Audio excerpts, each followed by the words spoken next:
আপনার ড্যাশবোর্ডটা কি আমার মতন দেখতে চান? তাহলে ভিডিওটা সম্পূর্ণ দেখুন।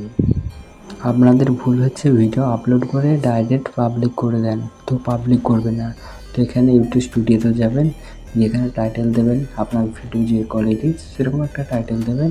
তো তারপর হ্যাশট্যাগ ব্যবহার করবেন 2 থেকে 3টে, এর বেশি করবেন না।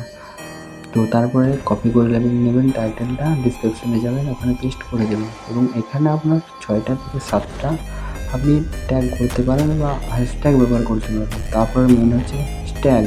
তো এখানে ট্যাগ আপনার ভিডিও যে কোয়ালিটির সেই কোয়ালিটির ট্যাগ করবেন। এখানে আমি যেমন শর্ট ভিডিও দিলাম, এখানে আপনার ভিডিও যেরকম তেমন দেবেন আপনি ট্যাগটা। এখানে 6টা থেকে 7টা দেবেন, বেশি দেবেন না।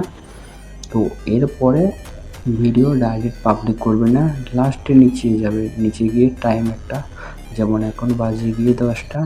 যদি আপনার মোবাইলে 10টা বাজে তো আপনি 11টা বা 12টা, 1 ঘন্টা কি 2 ঘন্টা পরে ভিডিওটা সেভ করে রাখবেন, যাতে ভিডিওটা কোম্পানির কাছে সাজেস্টে থাকে। তো টাইমে যখন আপনার ভিডিওটা আপলোড হয়ে যাবে তখনই আধা ঘন্টা পরে আপনার ভিডিও ভাইরাল।